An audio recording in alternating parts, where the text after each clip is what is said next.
사도행전 2장 1절에서 4절 다 같이 읽겠습니다.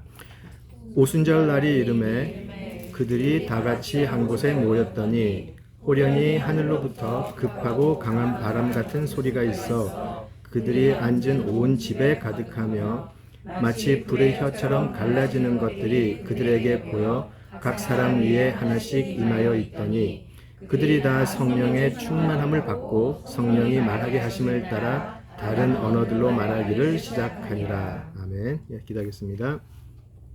살아계시고 참되신 아버지 하나님, 어제나 오늘 또 내일이 동일하신 아버지 하나님, 오늘 우리가 오순절에 성령 강림을 이야기하려고 합니다. 그리고 우리 교회 역사 속에서 성령께서 이끄신 많은 부흥들을 이야기하려고 합니다. 성령 하나님께서 이 시간 함께하여 주시어서 우리가 귀로만 듣는 부흥이 아니라 우리가 글로만 읽는 부흥이 아니라 바로 우리의 삶 속에서도 온전히 이루어지는 부흥이 될 수 있도록 성령께서 함께하여 주시옵소서. 하나님의 말씀을 갈급하는 영혼들을 찾아봐 주시고 성령의 충만함으로 채워 주시옵소서. 예수님 이름으로 기도드립니다. 아멘. 지금 우리가 이제 사도행전 1장을 이제 계속 보아왔는데요. 사도행전 1장을 하면서 이제 중요하게 생각했던 것이 하나님의 나라에 관한 것이었어요. 예수님께서 부활하시고 나서 승천하실 때까지 제자들에게 집중적으로 이렇게 가르치셨던 것이 하나님의 나라였고요. 그 하나님의 나라의 선포가 끝난 후에 예수님은 이제 승천하시고 제자들에게 성령을 받을 것을 명령을 하시죠. 근데 이제 1장 8절에서 우리가 보았듯이 성령이 임하시면 오직 성령이 임하시면 너희가 권능을 받고 또 온 유대부터 온 땅끝까지 너희가 증인이 될 것이다. 그렇게 이야기를 하셨는데요. 그리고 나서 이제 제자들은 그 예수님의 약속이 곧 임할 것을 바라면서 이제 기도를 하고 준비를 하게 되죠. 그렇죠? 그래서 아마 그 시간 동안 그들은 많은 말씀의 나눔도 있었을 것이고요. 아주 강한 기도의 시간도 있었을 것이고 그들은 예수님께서 약속하신 임박한 그 성령을 기다리고 있었을 거예요. 물론 그들은 또 그들이 했어야만 할 또 그 사도 그 비웠던 그 공석을 채우는 것도 또 그들이 했죠. 이제 그들은 이제 점점 예수님이 떠나시고 난 후에 이제 예수님을 도저히 의지할 수 없는 위치에 있었지만 그들의 이제 보여주는 모습은 예수님이 옆에 계실 때보다 훨씬 더 담대함이 이제 조금씩 보이는 것 같아요. 그죠? 자, 그러고 나서 이제 2장 1절 오늘 우리가 읽었던 부분으로 가게 되면 오순절 날이 이르매라고 나와 있어요. 그죠? 오순절 날이 이르매. 자, 오순절 날이 이르렀을 때 이제 성령의 강림이 이루어지는 것이죠. 이제 여기서는 그들이 성령의 충만함을 받아라고 되어 있어요. 성령이 강림하시고 났을 때 제자들이 성령의 충만함을 받아 그렇게 되어 있거든요. 근데 예수님께서 약속하신 것은 너희가 성령을 받으면이라는 약속이었었어요. 1장 8절에. 그런데 그것이 여기서는 어떻게 받냐면 성령이 임하시면 그것을 성령이 충만해지면이라고 받았어요. 그죠? 그래서 우리가 성령이 충만함이 성령의 강림으로 설명이 되는 거죠.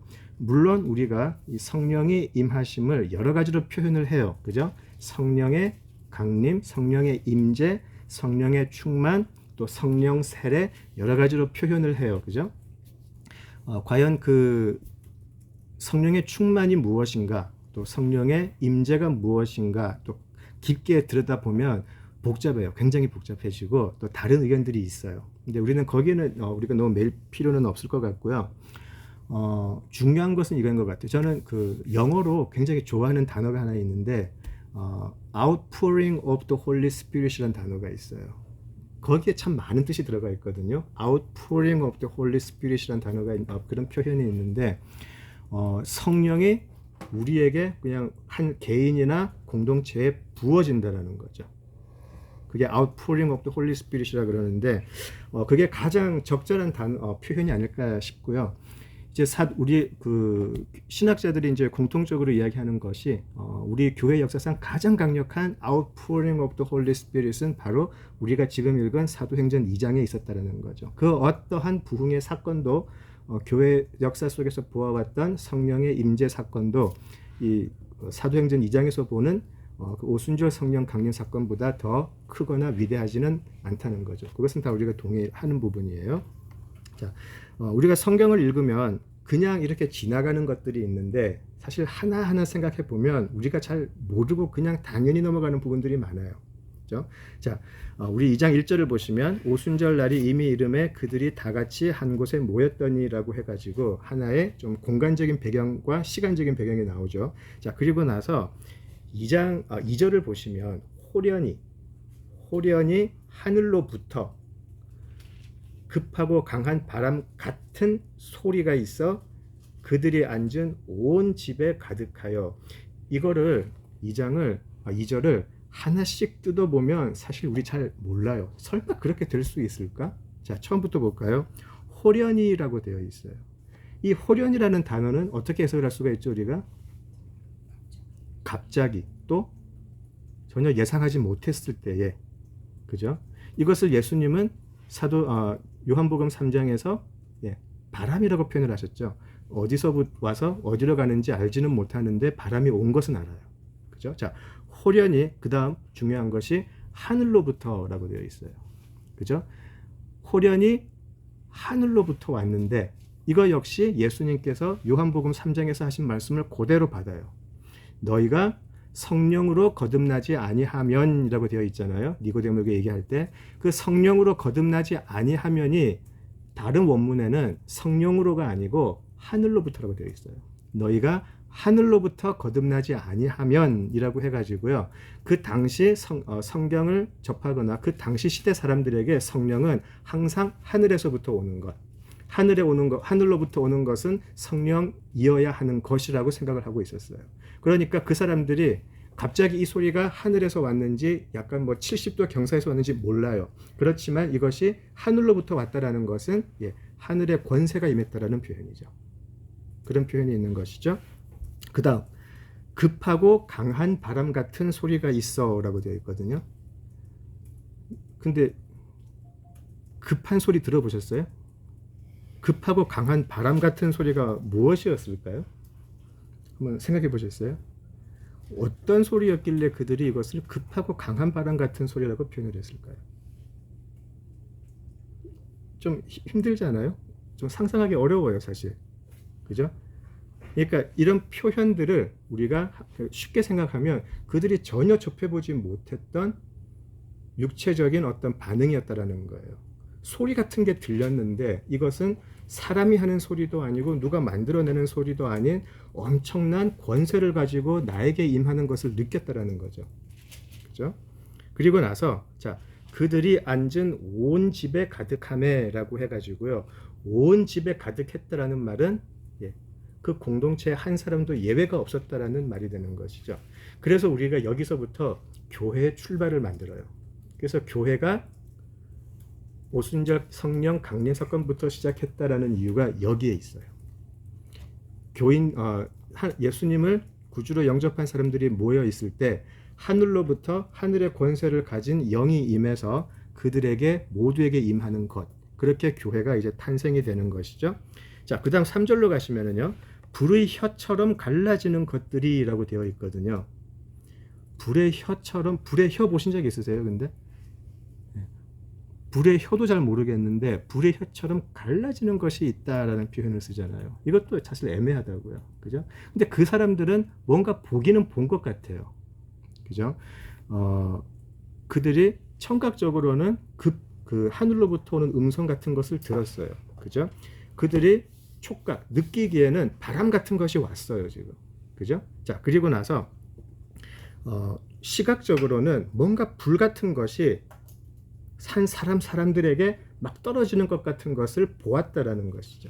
그러니까 성령이 임했을 때 지금 오순절 강림 사건에서는 뭔가 우리가 육체적으로도 느꼈다라는 것을 지금 보여주고 있어요. 그죠? 자, 그래서 이것을 이단들이 막 흉내 내가지고 막 불 그러는데 그 조심해야 돼요. 그래서 막 불이 막 어떤 부흥사가 손을 이렇게 하니까 불이 막 던져지고 하는데 강조는 불이나 이런 게 아니에요. 여기서는 절대로 그런 건 아니고.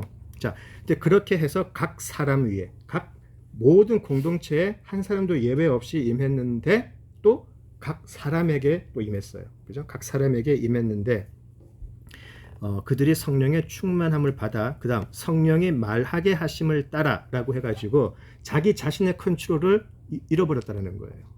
자기 자신의 행동의 모든 컨트롤을 지금 잃어버렸어요. 누가 컨트롤을 하게 됐냐면 성령이 그 사람의 지금 그 모든 것을 지금 컨트롤하고 있어요. 성령이 말하게 하심을 따라 그래서 모든 컨트롤을 성령께서 잡으셨더니 그 다음에 있었던 일들이 다른 언어들로 말하기를 시작하니라라고 되어 있어요. 그죠? 그래서 우리가 이제 이때 방언의 은사가 임했다라고 되어 있는데 또 이것도 성령이 임하면 무조건 방언이 온다 이렇게 해석하라는 건 아니고요. 예. 그런데 내가 성령에게 매임을 받았더니 성령이 나를 컨트롤했더니 전혀 내가 뜻하지 않은 언어가 나오게 되고 뜻하지 않은 것을 보게 되고 듣게 되었다라는 것을 지금 보여주고 있어요. 2장 1절에서 4절. 이것들이 이런 현상들이 사실 우리가 이해하기 힘들죠.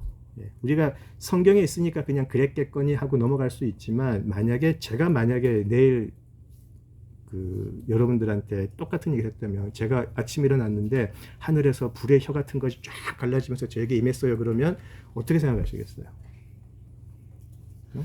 드디어 갔구나. 이제 뭐 하여튼 이상한 생각 하실 거잖아요. 그죠? 사실 우리가 이런 성경 내용을 읽을 때는 그냥 받아들이지만 막상 우리의 현실에서 놓고 보면은 사실 우리가 수긍하기 어려울 때가 많아요. 그죠? 자, 이때가 오순절 첫 성령 강림 사건이라고 우리가 보통 이야기를 하는데 지난주에 제가 약속드린 대로 오늘은 성경 이렇게 하지 않고요. 오늘은 약간 역사 공부를 좀 할 거예요. 역사 공부를 할 건데 지금 여기서는 오순절 날이 이르러서 예수님의 약속을 기다리던 제자들에게 성령이 임하고 이 사람들이 전혀 경험하지 못했던 그런 것들을 좀 경험을 하게 됐어요. 방언을 하기 시작하고 이상한 것을 보기 시작하고 이제 그리고 나서 나중에 보면 이 사람들이 처음에 이제 하는 것이 이거죠. 우리 어떻게 해야 되나? 베드로가 일어나서 이 현상을 설명을 하고 난 후에 설교를 하고 난 후에 이 사람들이 우리 어떻게 하면 되지? 그리고 베드로가 회개하고 예수를 구주로 영접해라. 이제 그렇게 쭉 연결이 되거든요. 자, 이것이 사도행전에만 국한되는 사건이라면 그렇다면 우리가 성령을 사실은 지금까지 이제 우리가 한 4주 모였나요? 배워온 것이 큰 의미가 없을 수가 있어요. 그래서 어쨌다는 거냐, so what이라고 하면 사실 할 말이 없어지는 건데 지금 여기에 사도행전 2장에서 우리가 보았던 그런 성령의 역사가 우리 교회 역사 속에 꾸준히 일어났었다라는 거예요. 그리고 지금도 일어나고 있어요. 그것을 우리는 부흥의 역사라고 그래요. 부흥이라고 그래요. 그리고 많은 미국 역사가들도요. 미국인들은 부흥의 후손들이다라는 표현을 잘 써요. 그 사람이 기독교인이든 아니든 간에 미국이라는 나라 자체가 부흥의 후손들이다라는 말은 다 동의를 하는 부분이에요. 그리고 우리가 한국 교인들은 평양 부흥을 설명하지 않고서는 사실 설명을 할 수가 없어요. 우리의 뿌리가 거기에 있기 때문에. 그래서 오늘 제가 뭘 하려고 지금 이걸 했냐면 많은 그런 부흥의 사건들이 있었는데 그것을 제가 다 짚을 수는 없고요. 제가 미국의 부흥부터 시작해가지고요. 그것이 어떻게 오늘날까지 연결이 되는지 그것만 제가 한번 훑어드릴게요. 근데 그 속에서 사도행전 2장에서 보는 성령의 역사와 교회의 탄생 그런 것들하고 오늘 우리가 믿고 있는 이 믿음의 모습들하고 한번 비교를 한번 해보세요. 그리고 왜 부흥이라는 것이 우리 기독교 역사에 그렇게 중요한지를 조금 이렇게 좀 더 이해가 됐으면 좋을 것 같아요. 얼마 전에 우리 켄터키에 있는 에스베리 신학대학에서 이제 부흥이 일어났다라고 해가지고 막 이제 그런 여러분들이 막 정말 세계에서 오고 막 그랬는데 사실 빨리 끝났어요. 그죠? 근데 저는 그것을 제가 지금부터 말씀을 드릴 부흥하고 같이는 못 보겠어요. 솔직하게. 왜냐하면 제가 지금부터 보여드릴 부흥의 사건들이 공통적으로 가지는 요소들이 있는데 이번에 에스베리 거기는 약간의 해프닝이었었어요. 제가 볼 때는. 그게 적용이 되지가 않아요. 그래서 한번 보시면 제가 왜 그렇게 말씀드리는지 이해를 하실 것 같은데 제가 맞다는 건 절대로 아닙니다. 예. 방금 제가 성령 모독죄를 범하기 때문에. 근데 제가 이거를 보면서 그것을 비교를 해보면 그렇다는 말씀이에요. 한번 보여드릴게요. 자, 제가 미국의 부흥부터 얘기를 할게요. 미국이 어떻게 시작됐는지는 우리가 다 잘 알고 있어요. 처음에 이제 청교도들이 자신들의 신앙을 위해서 미국으로 와서 이제 그 마을을 이루고 나라를 이루었는데, 자, 이제 그 믿음 때문에 시작되었던 이 나라도 그 초기 청교도 그리고 2대, 3대까지만 가도요 벌써 믿음이 약해졌어요.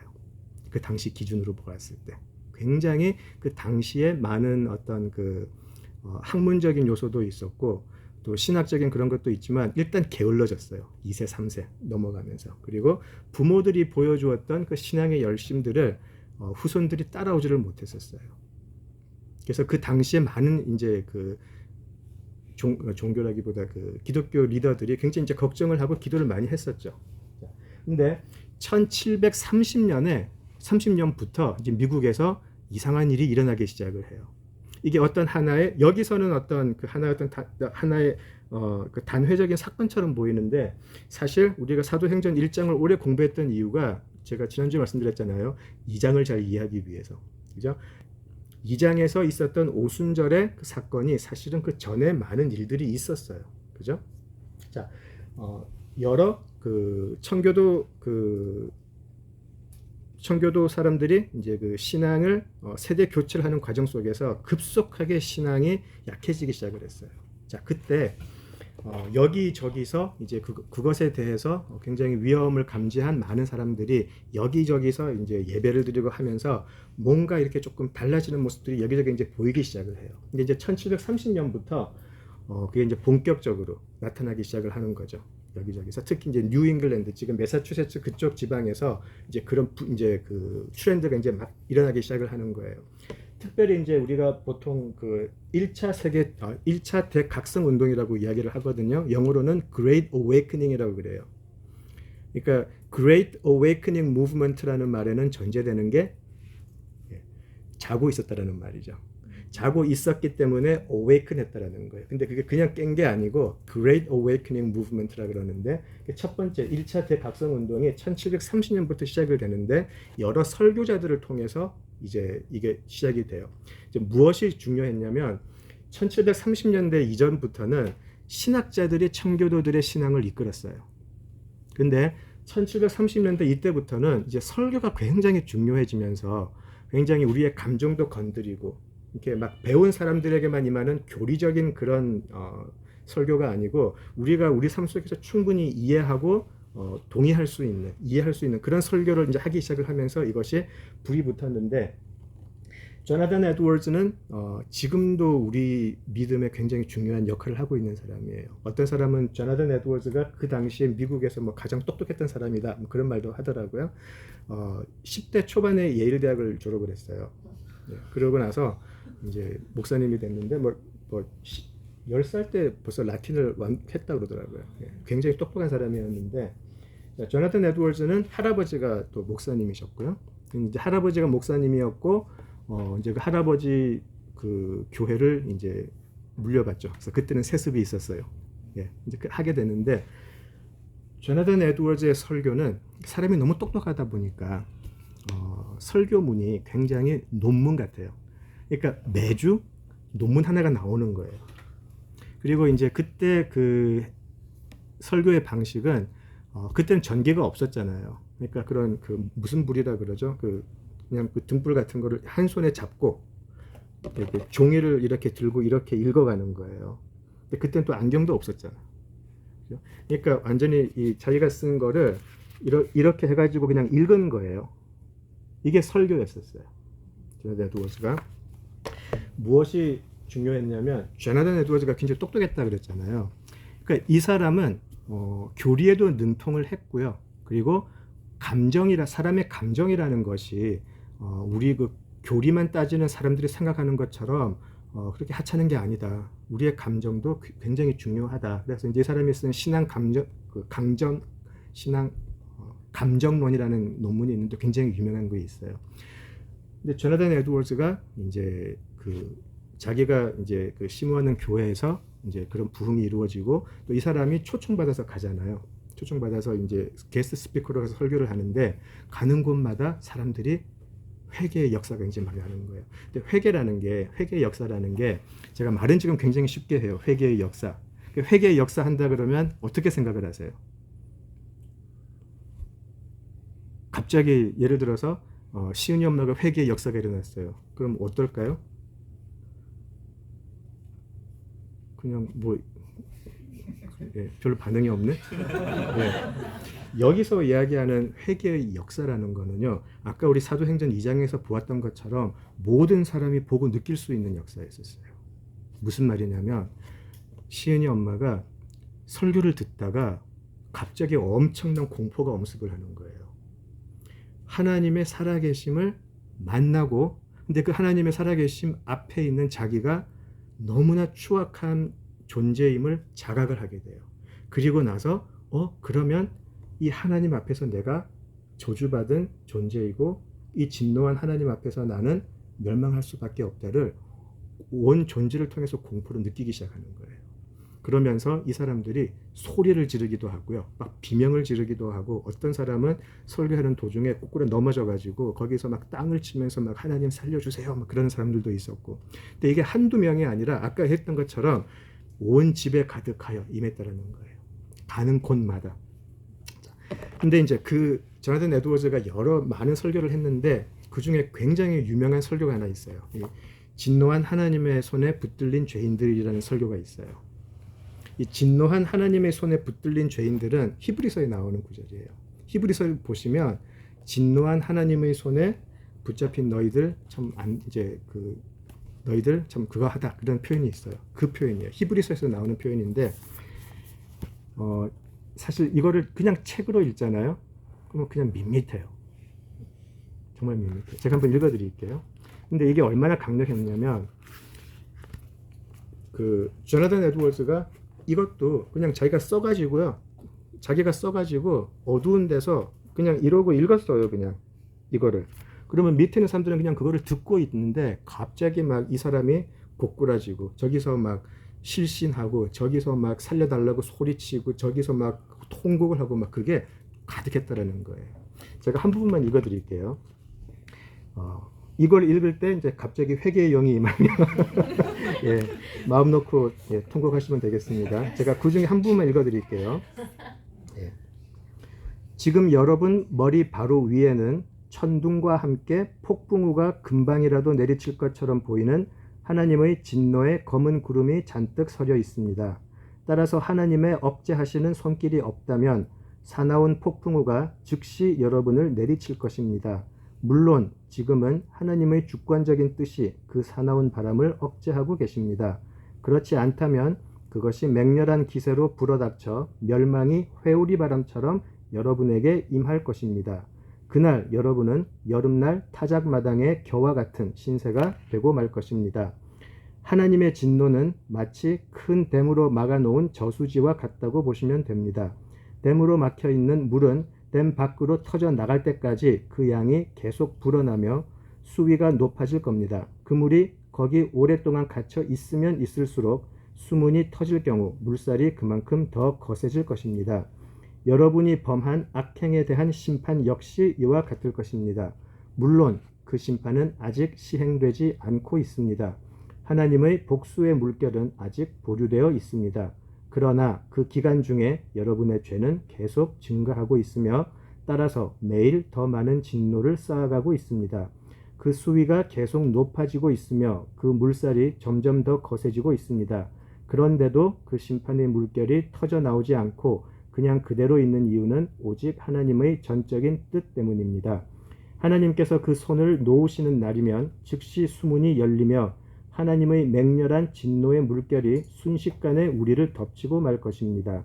그 물결은 우리의 상상을 초월할 만큼 맹렬한 기세로 그 어떤 것으로도 저지할 수 없을 만큼 전능한 세력으로 우리에게 임할 것입니다. 설사 우리 힘이 지금보다 만배는 더 강하다 해도 아직 지옥에서 가장 지독하고 끈질긴 마귀보다 만배는 더 강한 힘을 갖고 있다고 해도 우리는 절대 하나님의 그 진노의 물결에 저항하거나 그것을 견뎌내지 못할 것입니다.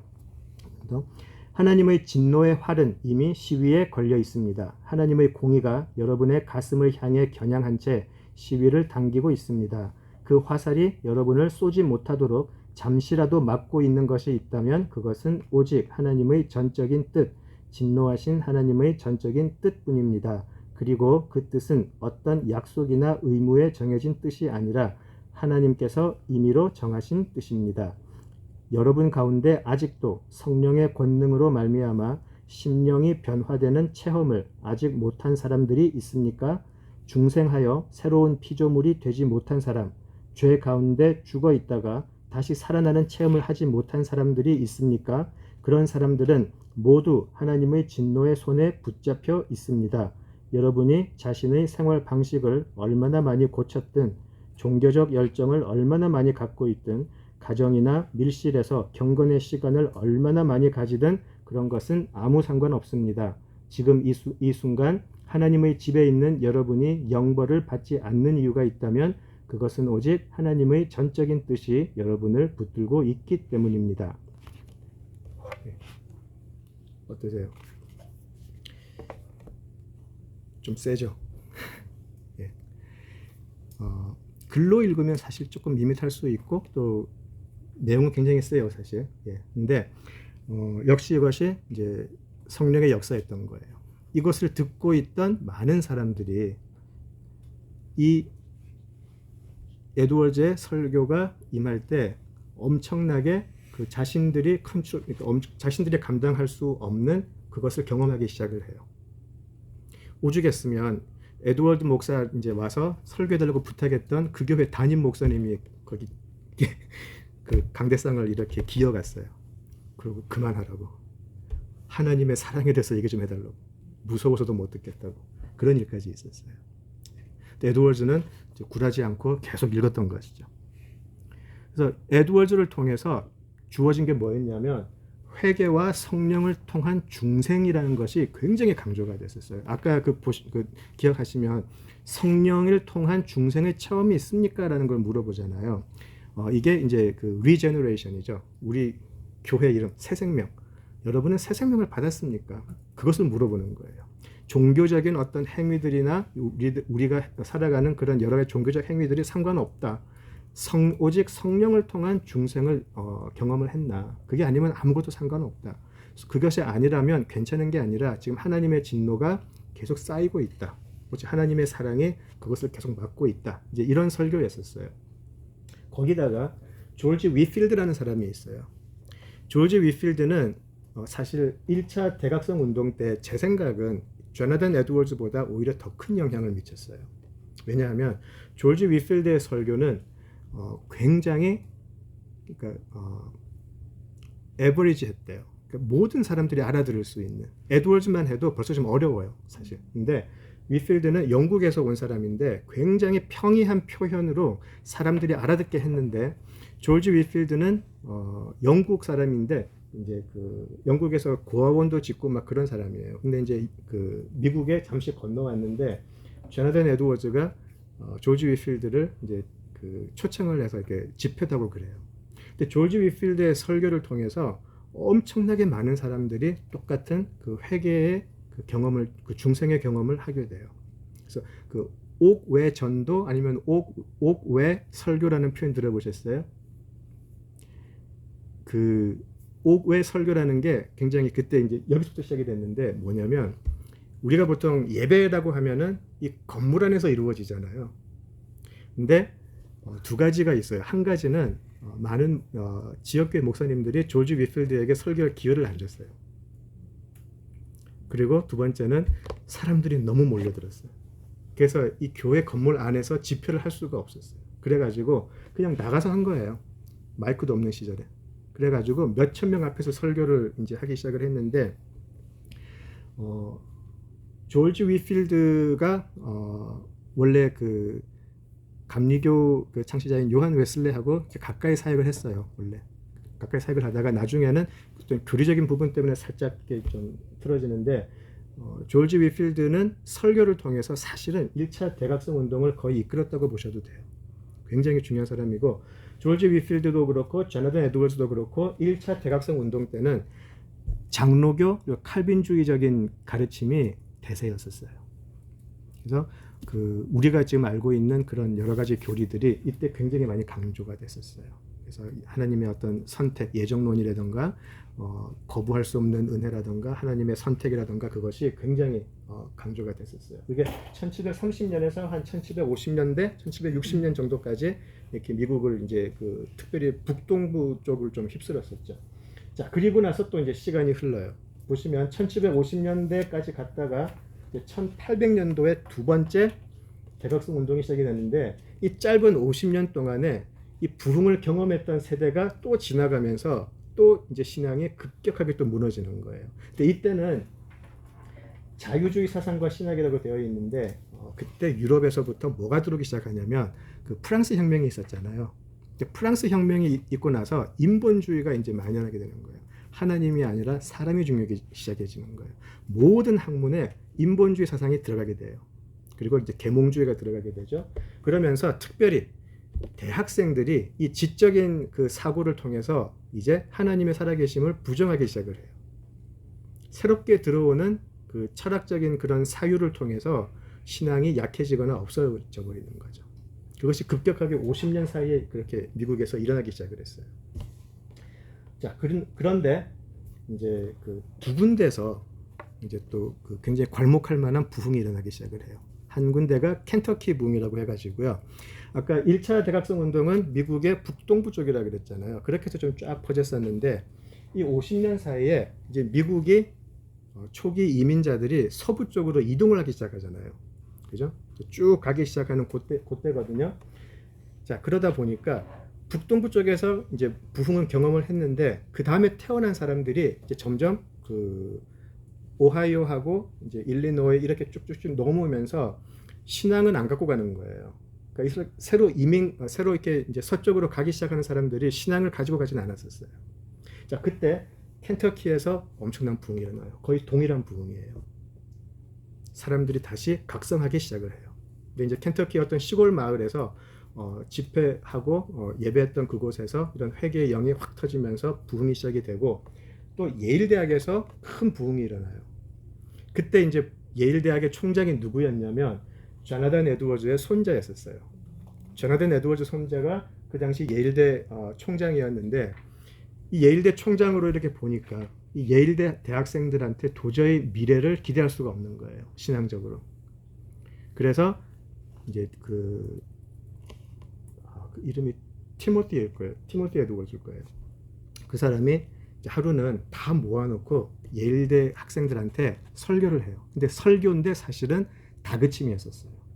그리고 자기도 알았대요. 내가 이 말을 하면 여기에 거의 대부분의 학생들이 나를 미워할 거다. 근데 이 말을 꼭 해야 되겠다. 했는데 학생들이 거기서 반응을 하기 시작한 거예요. 자기를 반대할 줄 알았던 대학생들이 오히려 거기서 거꾸라져 버린 거예요.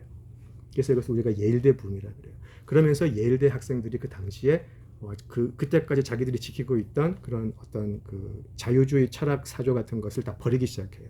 그리고 다시 예배로 돌아오기 시작을 하는 거죠. 그리고 이제 텐트 집회라고 하는데 많은 텐트 모임들이 생겨났던 게 왜 그러냐면 그때 사람들이 이동하던 시기였었거든요. 그러니까 목회자들이나 부흥사들이 같이 간 거예요. 그리고 텐트 그냥 가다가 내일은 여기서 텐트 해가지고 집회하고 내일은 또 저쪽 북쪽 가가지고 텐트 짓고 집회하고 그래서 텐트 집회라 그러는데 여기서 사실은 미국의 장로교가 이니셔티브를 잃어버려요. 이때 이 움직이는 사람들을 따라갔던 교단들은 침례교하고 감리교였었어요. 그래서 감리교하고 침례교가 이제 이때 급성장을 해요, 미국에서. 그래서 지금은 침례교가 미국에서 숫자로는 제일 많죠. 그렇죠? 그때 이제 감리교, 침례교 사람들은 그 사람들과 같이 움직이면서 집회를 하기 시작을 했고요. 찰스 핀이라는 또 이제 사람이 이제 2차 대각성 운동 때는 굉장히 중요한 사람으로 나와요. 이 사람에 대해서는 제가 크게 할 것 같지는 않고, 자, 그리고 나서 아까 1800년 해가지고 1850년 정도까지 이제 2차 대각성이 있었다 그랬잖아요. 이제 그때 하고 나서 미국이 급격하게 물질주의로 변해가기 시작을 해요. 그때부터 이제 산업화가 되기 시작하면서 특히 뉴욕이라는 곳은 옛날에 고린도와 같아요. 많은 사람들이 오고 가고 굉장히 부가 넘치는 곳으로 변하기 시작했어요. 그 은행이 시작이 돼가지고 엄청나게 많은 부가 여기서 왔다 갔다 하기 시작을 하는 거죠. 자, 그때 뉴욕에서 이제 한그 제르마야 램피라는 저 사람이, 사람은 평신도예요. 평신도인데 지금 미국은 부흥이 필요하다. 지금 세속주의와 물질주의가 미국을 덮고 있어서 우리 교회가 무너지고 있다. 그래가지고 이 사람이 그 뉴욕을 다니면서 전단지를 뿌려요. 그래가지고 12시부터 1시 사이는 점심 먹는 시간이잖아요. 그러니까 우리 12시에 밥을 먹든지 빨리 먹든지 금식하고 우리 1시간만 기도하자. 그 전단지를 뿌리기 시작을 해요, 이 사람이. 그래가지고 이제 그래서 우리가 이 첫 모임을 이제 1857년 언제 할 겁니다라고 전단지를 뿌렸는데, 첫날 이 사람이 이제 그 기도회를 하기로 한 첫날 12시에 딱 했는데 아무도 안 온 거죠. 네, 아무도 안 왔어요. 1시가 되니까 자기 말고 한 6명이 와 있더래요. 기도하자고. 그래서 6명이 기도를 했는데 그 다음 날부터 이상해지기 시작하는 거예요. 6명이 갑자기 60명이 되고 100명이 되고 1000명이 되고 막 그러는 거예요. 12시에 뉴욕에 있던 비즈니스맨들이 그 교회로 모이기 시작하는 거예요. 기도해야 되겠다고. 그래서 어떤 일이 있었냐면, 그래서 그 우리가 이제 정오 기도회 부흥이라는 말도 쓰고 풀턴 스트리트 부흥이라는 말도 하고, 이건 이름이 굉장히 많아요. 근데 이때 그 저 무브먼트가 뉴욕을 시작을 해가지고 미국을 덮어요. 뉴욕 다음에 특별히 크게 받았던 데가 시카고였었어요. 그때는 시카고가 굉장히 번성할 때인데 뉴욕에서 있었던 이 그 기도의 물결이 시카고까지 가게 돼요. 그건 이제 나중에 이제 무디 붐으로 연결되게 됐는데, 자, 그때 뉴욕 풀턴 부흥회 때 이제 어떤 일이 있었냐면, 모르는 사람들이 모이는 거잖아요. 그리고 온 교단에서 다 모이는 거예요. 그죠? 근데 그냥 모였는데 어떤 기도를 했을까요? 1시간 동안.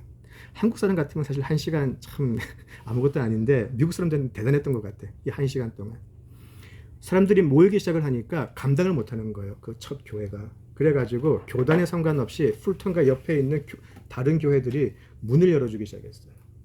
그래서 저쪽 교회 꽉 차면 이쪽 교회 가서 모이고, 이래가지고 그 당시 풀턴 스트리트에 있던 그 뉴욕의 교회들이 꽉 찼대요. 12시만 되면 사람들이 기도한다고.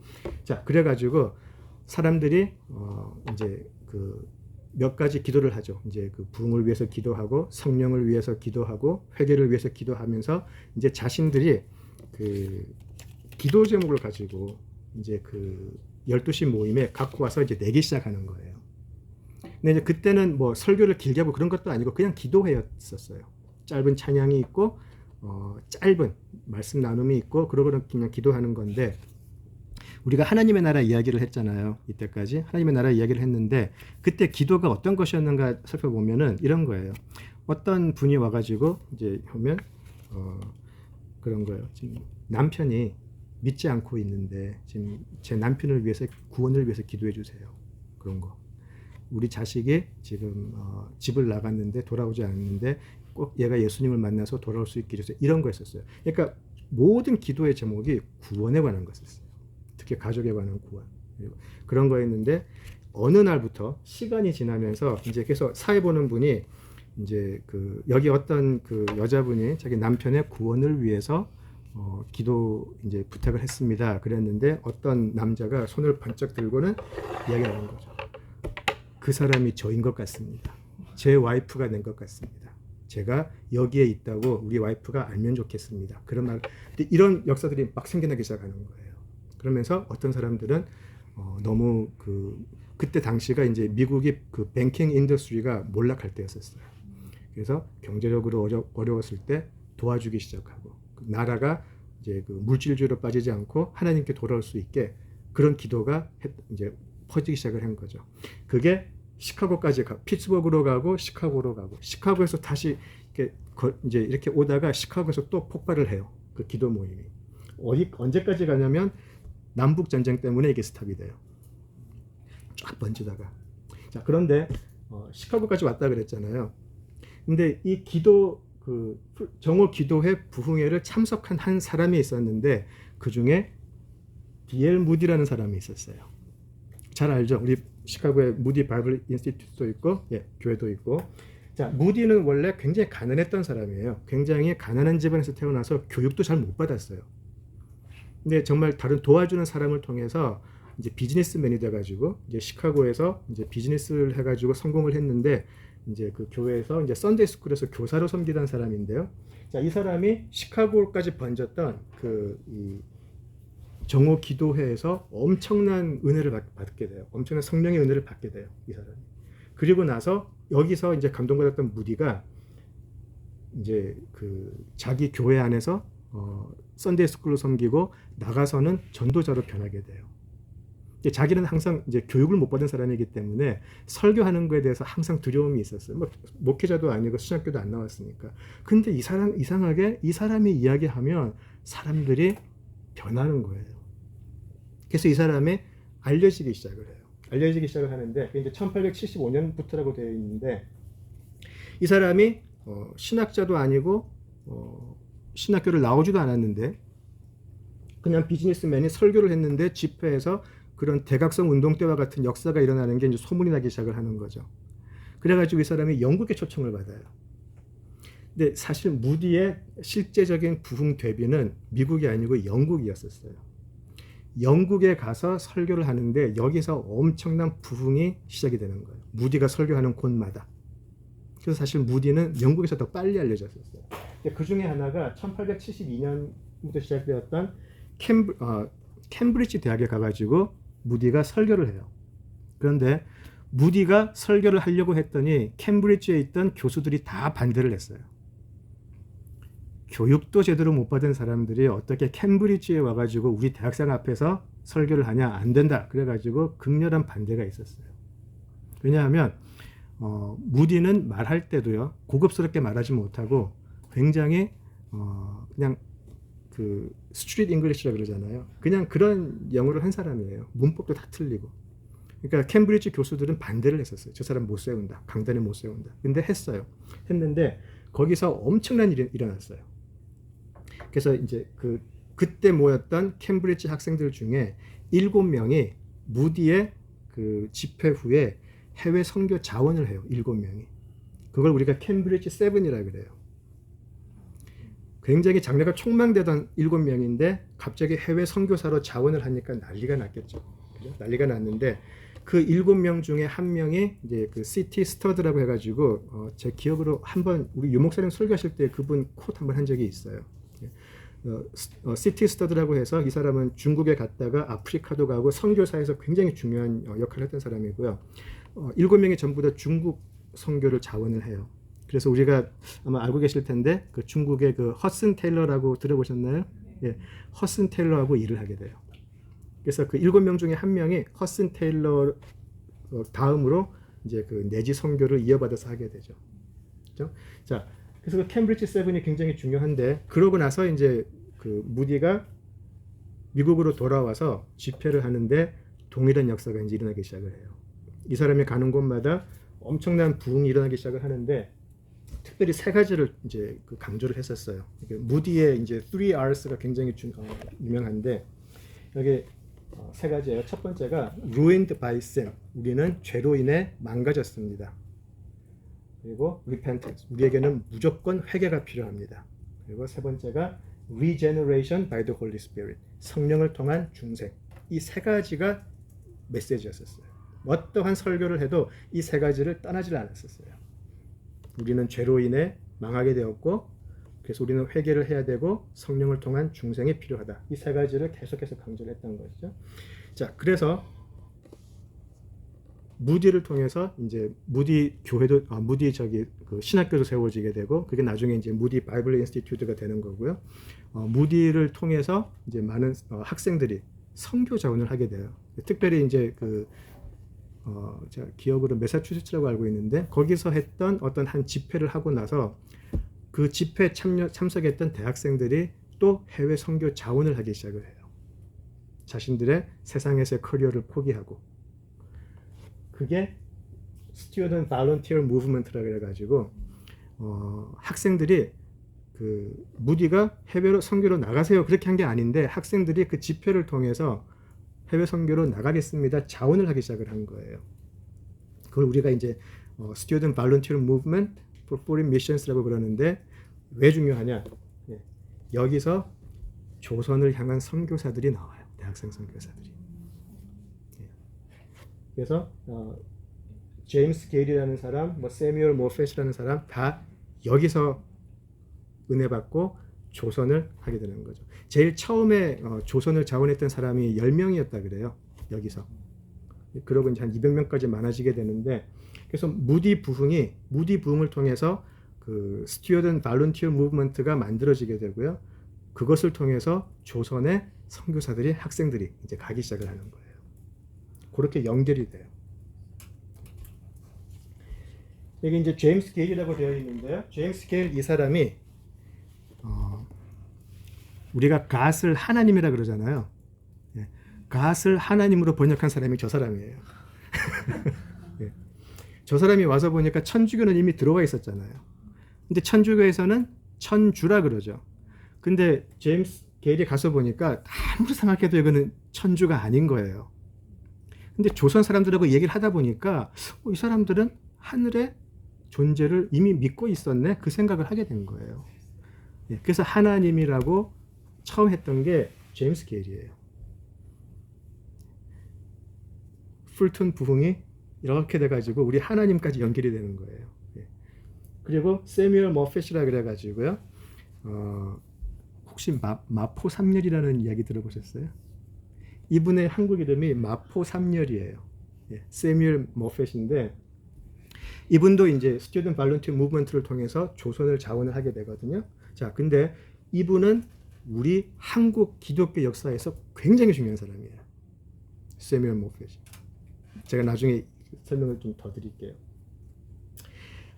이분은 이제 초기 기독교, 그러니까 한국 초기 선교사 중에 한 명이었는데 이분의 증손자가 위튼 대학의 이사회 멤버예요. 예. 그래서 지금은 윌로 크릭 교회 다니고 있는데 예전에 한 15년 전에 한참 한국에서 막 부흥 바람 불고 할 때 그분하고 한번 만나본 적이 있어요. 예, 시카고에 살고 계시는데. 자,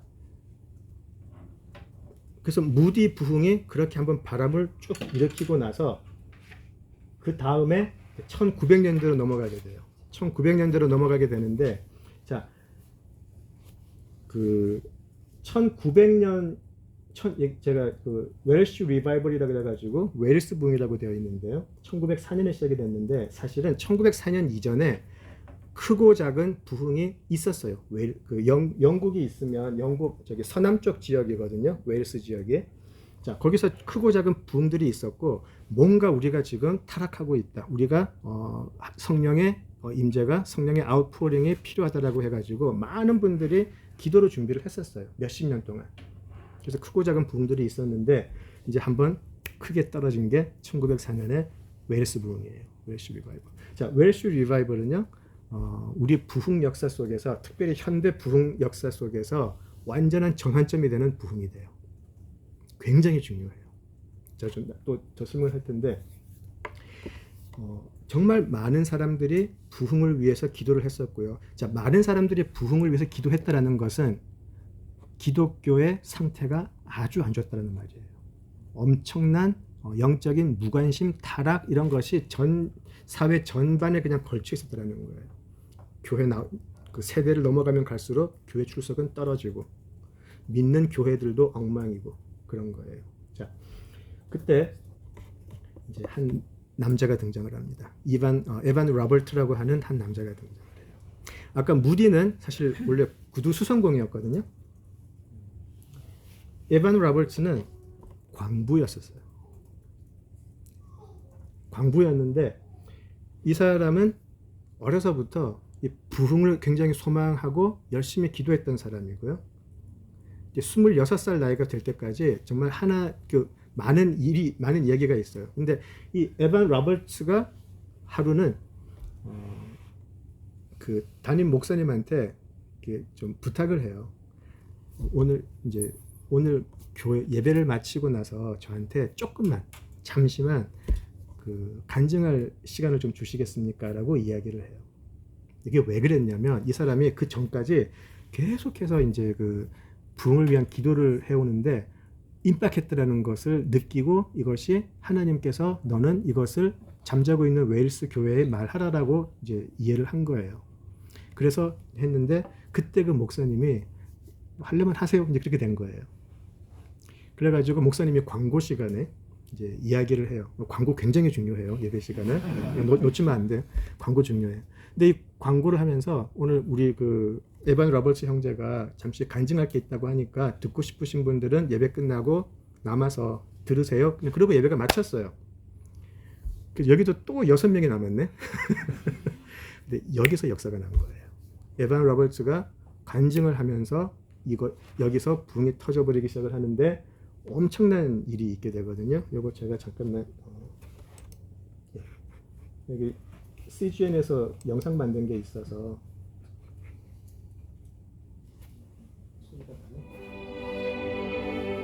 Wales has long been known as the land of revivals. Between 1762 and 1862, there were at least 16 outstanding revivals.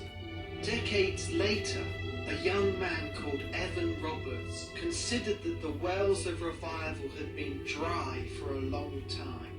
He had a deep spiritual thirst for the Holy Spirit's work in his life, and he never missed a meeting at his local church because he feared, what if the Spirit descended and I was absent? As his own spiritual thirst grew, he increasingly became aware of the state of the church. How was it that the church, who was supposed to be the agents of a supernatural, all-powerful God, seemed so powerless before the world? Why was the power of God, which was so evident in previous generations, now absent? And how was it that religion was considered a trial instead of being the joy of one's life? Why was there no power? The burden that came upon Evan Roberts over the failure of the church and the need for the Holy Spirit became so intense over the next few years that some were worried that he was going mad. The burden grew and began to take over every area of his life.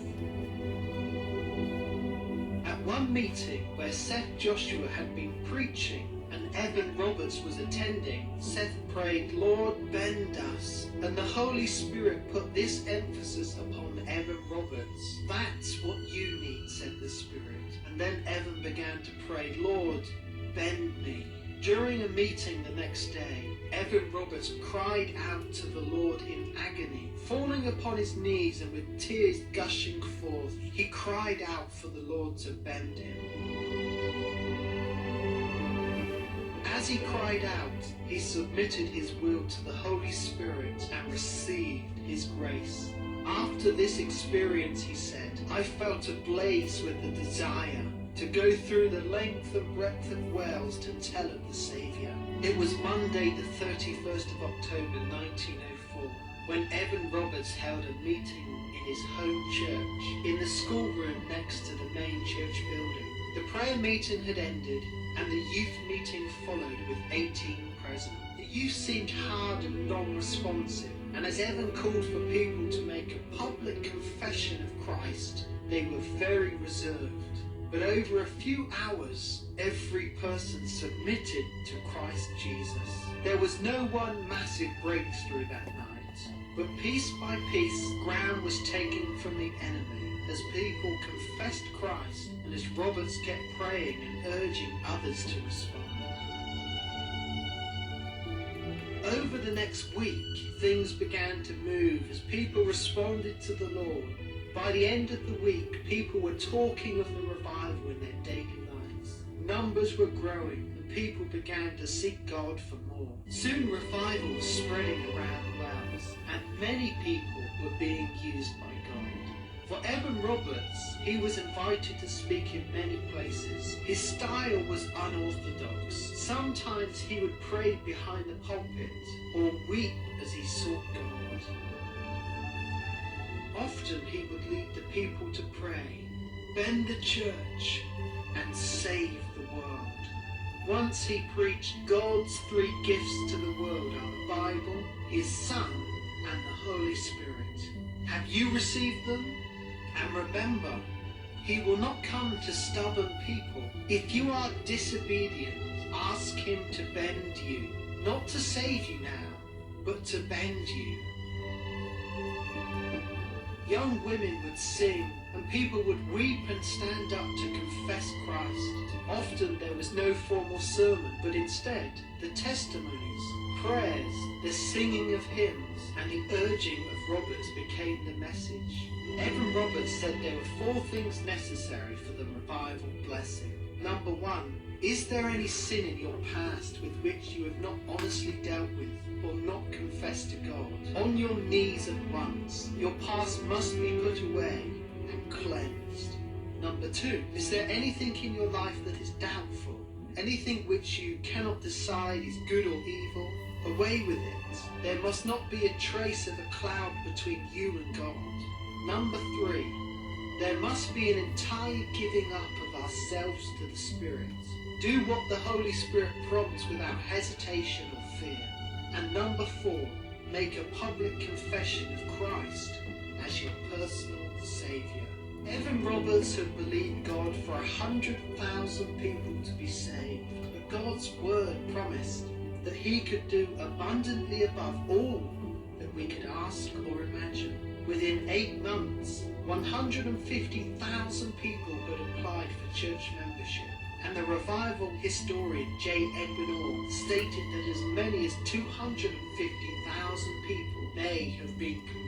The revival did not stop in Wales. Others were touched and inspired, and from all over the world reports came back of outbreaks of revival that have been linked to Wales, and the story still continues today. 예.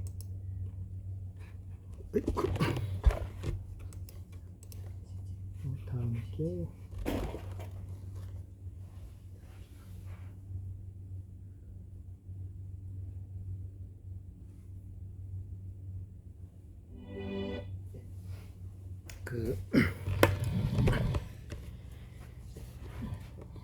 아까 그 순복하게 하소서라고 번역이 됐었는데 이게 원래는 밴드미예요. 나를 꺾어달라고. 네. 이거를 이제 셋 자슈아라는 목사님이 설교를 할 때 이반 로버츠가 했던 기도가 Bend me, O Lord였었어요. 나를 꺾어달라고. 그렇게 하면서 이제 본인이 일종의 성령 체험을 하게 된 거죠. 그리고 나서 이제 이 사람이 웨일스의 부흥을 가져다 줄 수 있는 사람을 이제 보내달라고 막 열심히 기도를 했는데 하나님은 항상 그런 사람에게 네가 가라 항상 그렇게 하시거든요. 예. 이제 처음엔 자기는 안 하려고 그래요. 자기도 배운 게 없는 사람이고 이제 그러니까 근데 이제 나중에는 그거를 자기가 이제 거부하지 못했다고 그래요. 그것을 매일매일 자기를 압박하는 거기에 이제 거부하지 못했다고 그러는데 웨일즈 부흥이 굉장히 특이했던 게 웨일즈 부흥을 이제 정리한 그 역사가가 있거든요. 그 사람의 글을 보면 그 당시 웨일즈 모습이 어땠냐면 광부 일이 힘들죠. 뭐 우리가 잘 모르지만 사실 엄청 힘든 거죠. 그러니까 사람들이 삶에서 모든 기쁨이 사라져 버리는 거죠. 그리고 너무 육신적으로 힘들다 보니까 남자들이 모두가 알코올에 의존을 하게 돼요. 하루 종일 거기 가서 이거 캐고 와서는 밤에는 그냥 술 마시고. 근데 그 술 마시다 보니까 가정이 깨지기 시작을 하고요. 애들은 엄마 아빠하고 보내는 시간이 없고 애들은 지들끼리 놀면서 또 나쁜 짓 하게 되고 사회적으로 완전히 타락해져 가기 시작을 하는 거죠. 교회는 자꾸 비게 되고요. 자, 그런 상황이었었어요. 자, 한번 상상을 해보시면 좋겠는데 그때 웨일스 부흥의 특징 중에 하나가 찬양이에요.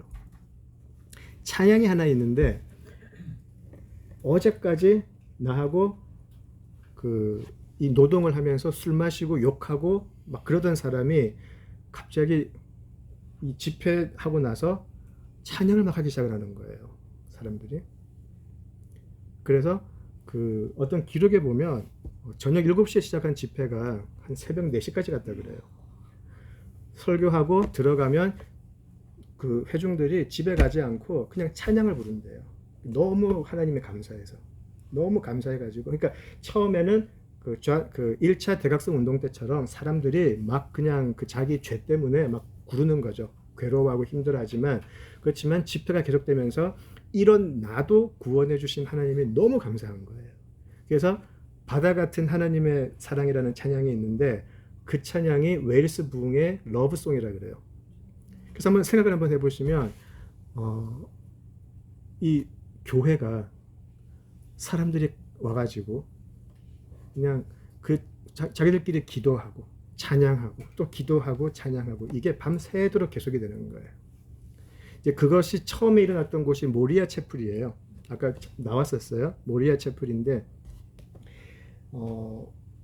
그 한번 상상을 한번 해보시면 저는 굉장히 저는 좀 상상을 잘하는 편인데 그 참 많은 그 힘들게 살아가는 그 당시 웨일스 사람들이 그 찬양을 부르면서 그렇게 또 새벽에 그걸 부르면서 막 집에 돌아가면서 찬양을 하고 그런 모습들이 또 가정이 회복되고 신앙이 회복되는 모습들이 굉장히 감격스러웠던 것 같아요. 그 찬양 잠깐 제가 들려드릴게요. Wales has long 이거 아니다. 잠깐만요.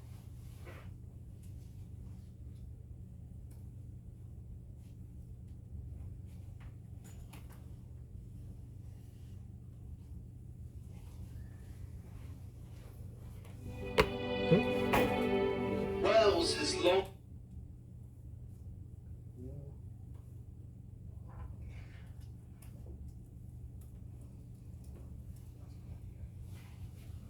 웨일스 부흥 다큐멘터리가 있는데 이제 그 다큐멘터리에서 이제 에바 라벌트를 연기했던 사람인데 실제 모습이랑 굉장히 흡사해요.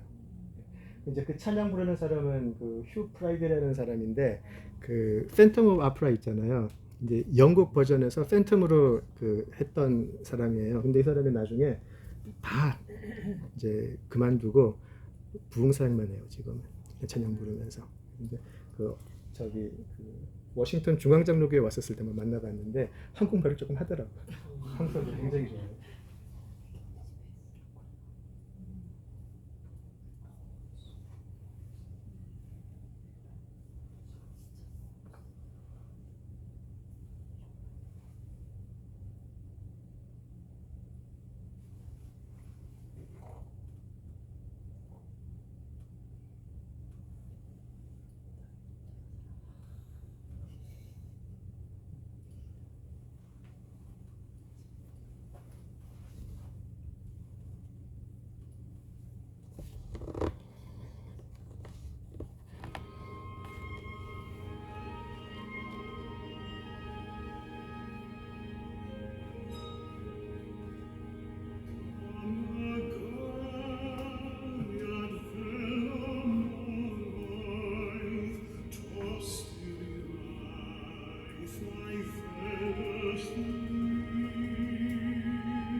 이게 진짜 모리아 채플 강대상이에요 저희가.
김 권사님 좀 고쳐주세요. 저거 전체 화면에? 네, 요거 좀 바뀌었어요. 지금 스크린이 두 개. 네. 엑스퍼트가 있어서 하나님이 예비를 다 하시기 때문에.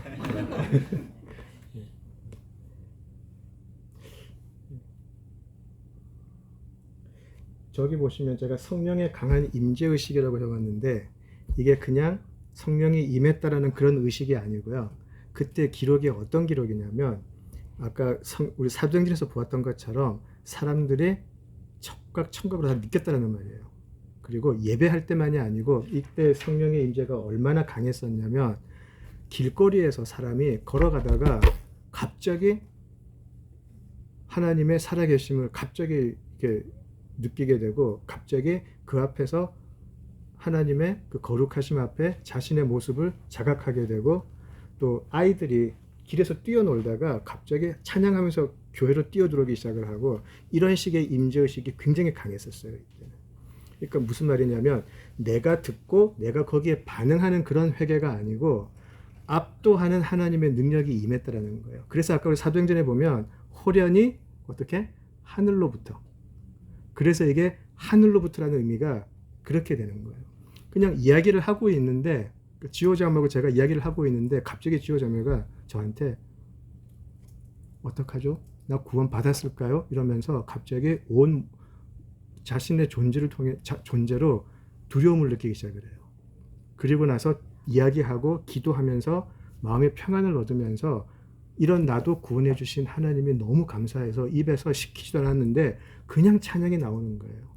그 하나님 나 같은 죄인 살리신 하나님이 너무 감사해서 그냥 찬양만 나오는 거예요. 그것도 방언이에요, 사실은. 예.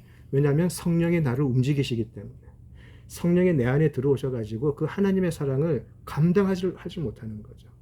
그게 웨일스 지역에 임했던 거예요. 자, 그러고 났더니 이 웨일스 부흥의 소식이 이제 그때는 이미 해외 선교사들이 있던 시절이었잖아요. 해외 나갔던 선교사들이 그 소식을 듣기를 시작을 해요. 이 소식을 듣기 시작하면서 하나님 우리 땅에도 이렇게 선교사들이 기도하기 시작을 해요. 전 세계에 퍼졌다. 그러면서 호주, 인도 이런 데로 이제 막 퍼져나가기 시작을 하는 거예요. 그래서 웰시 리바이벌이 굉장히 중요해요. 자, 그런데 1906년에 미국에 또 한 번의 큰 부흥이 일어나기 시작을 해요. 아주사 거리라고 해가지고 그 LA에 가시면 그 아주사 스트릿이 있잖아요. 그 거리에서 엄청난 부흥이 일어나요. 이게 현대 오순절 교회의 탄생이라고 그래요, 보통. 왜냐하면 흑인 윌리엄 시몰이라는 흑인 목사님이 있었는데 이분이 그 아주사 거리에 있는 어떤 한 집에서 가정 예배를 드리기 시작을 하는데 거기서부터 은사가 자꾸 나오는 거예요. 특별히 방언의 은사가 그냥 엄청나게 퍼져나기 시작을 하는 거예요. 그 아주사 거리에 가면 그래서 그 아주사 퍼시픽 저기 그 신학교도 있어요. 저기 그 북창동 순두부 그쪽에서 나오면 보여요. 성령 운동이 거기서 시작이 돼요. 그러면서 중요했던 게 뭐냐면 아까 제가 1차 대각성 운동이 미국 북동부에서 시작됐다 그랬잖아요. 그게 2차 대각성을 하면서 옮겨갔다 그랬죠. 이게 LA 서부로 정점을 찍어요. 그게 1906년에 아주사 거리 부흥이에요. 왜 중요하냐면 방언을 강조를 했던 이유가 왜 그러냐면 방언 은사를 통해서 이때 1906년에 흑인 백인이 하나가 돼요. 집회를 같이 해요. 그리고 이때 은사를 받았던 흑인 백인 교인들이 그 인종 담이 허물어지는 거죠. 그냥 brothers and sisters가 되어버리는 거예요. 좀 지나친 방언의 강조가 나와서 좀 안 좋아하시는 분도 계신데 꼭 항상 우리는 안 좋은 것만 찝어서 자꾸 이야기하는 버릇이 있는데 굉장히 중요했던 부분이에요. 그래서 웰시 리바이벌 같은 경우도 그 리바이벌이 있고 난 다음에 사회가 변했거든요. 그래서 어떤 기록을 보면 웰시 리바이벌이 계속이 되면 아마 웨일스 지역의 술집은 다 문 닫아 버릴 거다. 그런 기록도 있어요. 전부 다 사람들이 경건한 모습으로 돌아버려 가지고 경찰서에 그 감옥에 한 사람도 없었던 적이 있었대요. 모든 사람들이 각성이 되는 거죠. 자, 아주사 거리에서는 인종 장벽이 허물어져요. 제가 왜 이 말씀을 드리냐면 1차 대각성부터 가만 보시면 그죠? 부흥이 그냥 몇 사람 모인 데서 은사 팍 터지고 회개 영이 터지고가 부흥이 아니라는 거예요. 그런 사람들이 공동체에 임하고요. 그래서 각성이 일어나는데 그 후에 꼭 사회적인 영향이 나오더라는 거예요. 그래서 제가 작년인가 재작년에 있었던 에스펠이 그게 이런 부흥으로 말할 수 있는가 하면 거기서 제가 자꾸 멈춰지는 거예요. 사회적인 변혁까지 가지 못했기 때문에 저는 하나의 스피릿, 그 홀리 스피릿 그 하나의 뭐라 그럴까요? 좀 고양시킨다 그럴까요? 그런 이런 부흥으로 시도할 수 있을까라는 건 약간 좀 그래서 좀 망설여지는 부분인데 어쨌든 아주사거리 1906년에 미국에서 인종 장벽이 허물어진 곳이 이 공동체였다, 교회 공동체였다라는 것은 굉장히 중요해요. 부흥이 그런 역할을 했다라는 거죠. 자, 그게 1906년이고 이게 우리가 많이 아는 여러 오순절 운동, 성령 운동의 시작이 돼요. 방언이 굉장히 중요하고 또 그래서 순복음교회, 한국 순복음교회도 사실은 여기서 나왔다고 해도 과언은 아니에요. 사실은.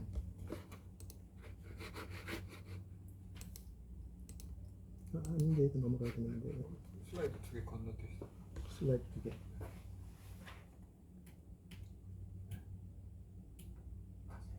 자, 이제 드디어 1907년. 네, 감사합니다. 네. 하나님은 그러니까 1906년에 아주사 거리 부흥이 있었다고 그랬잖아요. 자, 그다음 1907년에 사도행전 이후에 뭐 첫 번째, 두 번째로 말할 수 있는 엄청난 부흥이 평양에서 이루어지죠. 그러니까 우리가 항상 평양 부흥을 이야기를 많이 해요. 우리 한국 교회에서는. 근데 왜 제가 이때까지 얘기를 안 했냐면 평양 대부흥이 그냥 하나의 한국 사람이 잘라서 만들어진 그냥 하나의 그게 아니었다라는 거예요. 평양 대부흥까지 엄청난 부흥의 물결이 이어왔다라는 거예요. 무디 부흥이 없었다 그러면 사실 평양 부흥 없었을 수도 있어요. 무디 부흥이 뉴욕 풀톤 거리의 부흥이 없었으면 무디 부흥이 없었을 수가 있거든요. 자, 잠깐 그 평양 부흥 배경만 제가 빨리 말씀을 드릴게요. 자, 첫 순교자는 우리가 다 알고 있어요. 그죠? 그 평양에서 그 로버트 타머스 그 선교사가 순교를 하게 되죠. 그죠? 26살인가 7살의 나이로 순교를 하게 돼요. 자, 처음에는 저 사람이 이제 중국에 있다가 이제 조선으로 한문 성경을 들고 와서 황해도 연안으로 한번 와요. 1865년에. 근데 거기서 이제 그 선교를 하죠. 그래서 지금도 백령도를 가시면 거의 반이 교회를 다닌대요. 지금도. 백령도에 그 엄청난 그 한국 초기 뭐죠? 부흥의 유산을 믿음 유산을 가진 분들이 굉장히 많대요. 그래서 백령도가 섬에 보통 교회가 서기가 참 힘든 곳인데 백령도 그쪽이 굉장히 교회도 오래된 교회가 많고 몇 대째 이어지는 분들이 많대요. 지금도. 자, 이제 마음에 안 찼어요. 그래서 돌아가고 이제 2차 방문을 하게 되는데 그게 1866년 대동강으로 가게 되는데요. 대동강 쑥섬이라고 있어요. 제가 청년 집회 때 잠깐 말했는데 대동강 굉장히 예쁜데 대동강에 이렇게 가다 보면 쑥섬으로 빠지는 길이 나와요.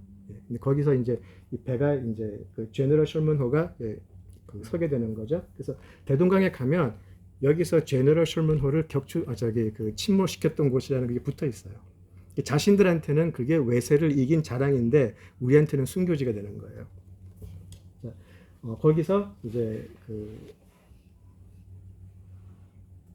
명을 받은 이제 한국 그 조선 군인들이 토마스 선교사를 이제 죽이게 되죠. 이게 이제 이야기가 많아요. 어떤 사람은 참수했다라는 말도 있고, 어떤 사람들은 때려서 죽였다는 말도 있고, 말은 많은데 어쨌든 그렇게 됐어요. 그때 이제 토마스 선교사가 이제 죽을 때 이제 성경책을 위에서 불을 붙여버렸거든요. 제너럴 셜먼호를 그 위에서 불이 붙으니까 가지고 갔던 성경책을 막 밑에다 뿌려버린 거예요. 받으라고. 그리고 자기도 마지막에 이제 몇 권을 들고 뛰어내렸죠. 뛰어내렸는데 그때 이제 옆에 자기를 둘러싼 조선 사람들한테 또 나눠줘요. 자기를 죽이려고 한 사람들한테 나눠주게 되는데 이제 그 중에 이제 그 주변에 모였던 사람 중에 한 사람이 최치량이라는 사람, 11살짜리 되는 최치량이라는 사람이 있었는데 이제 그 최치량도 그걸 받았다고 그래요. 받았는데 뭐 글도 모르고 그냥 그걸 들고 다닌 거예요. 그냥 그거를. 그래가지고 자기 삼촌한테 이제 줬다 그러는데 이제 처음에 박충권이라는 사람이 이제 이렇게 이제 죽이려고 모인 사람 중에 한 사람이었어요. 박충권이라는 사람이. 그래서 박충권이 그 이것도 좀 이야기가 많아요. 박충권 저 사람이 타머스 선교사를 찔러 죽였다라는 그런 것도 이야기도 있고, 이제 어떤 사람들은 박충권이 이제 때린 사람들 중에 한 사람이었다. 이제 그런 버전이 좀 여러 가지가 있는데, 어쨌든 이 사람은 타머스 선교사가 죽는데 참여했던 사람은 맞아요. 근데 이제 이 사람이 죽이고 나서 몇십 년을 악몽에 시달려요. 밤만 되면 자꾸 그 사람이 나오기 시작을 하고, 그 사람이 죽을 때 외쳤던 그 예수가 야소라고 그때 그랬는데, 야소라는 소리가 자꾸 꿈에 나오는 거예요. 이게 몇십 년 동안 계속되는 거예요. 이게 신경쇠약 걸릴 정도로 괴로워했죠, 박충권이. 자, 그런데 박영식이라는 사람이 우연히 그 토마스 선교사가 던졌던 성경책을 손에 잡게 돼요. 그 성경책을 딱 받고 봤더니 종이질이 너무 좋은 거예요. 그죠? 그래서 이 사람이 뭘 했냐면 이 성경책을 북북 뜯어가지고 도배를 했죠, 자기 방에. 예. 근데 이제 그때 그 조선 당국에서는 이 책을 다 이제 모으려고 그랬었어요. 근데 박영식은 몇 개를 좀 더 이렇게 구해가지고 뜯어가지고 이제 붙여버리는 거죠. 그러니까 누워도 보이고 일어나도 보이고 뭐 하나님 말씀하고 그대로 만나버린 거예요, 매일매일. 그러다가 나중에 박영식이 실제로 예수님을 믿고, 예, 그 밑에 맨 밑에 아니구나, 그 여관을 하게 되는데, 그 집이 여관이 되는데 그걸 최치량이 나중에 커가지고 사요. 그걸 최치량은 기억을 하는 거죠. 그게 그 책이었구나, 기억을 하게 되는 거죠. 나중에 이 여관에 아까 제가 말씀을 드렸던 마포 3년 세뮤얼 모페 선교사가 방문을 하게 돼요. 그래서 갔는데 성경책이 막 붙어 있으니까 물어본 거죠. 이거 도대체 어디서 났냐. 그때 이야기를 들은 거예요. 사실은 이게 이렇게 됐던 것이다. 예. 그래가지고 박영식하고 박충권, 최치량 모두 기독교인이 돼요. 특별히 박충권은 세뮤얼 모페 선교사가 왔다는 말을 듣고 찾아와요. 나중에 내가 너무너무 괴로웠는데 어떻게 하면 좋겠냐. 그래가지고 저 사람이 나중에 장로가 돼요. 박충권이 나중에 믿고. 그리고 그 최치량이 샀던 그 여관이 널다리 교회가 돼요. 교회로 내줘요. 그 널다리 교회가 나중에 이름을 바꾸는데 장대현 교회가 돼요. 여기서 평양 대부흥이 일어나게 돼요. 굉장히 재밌죠.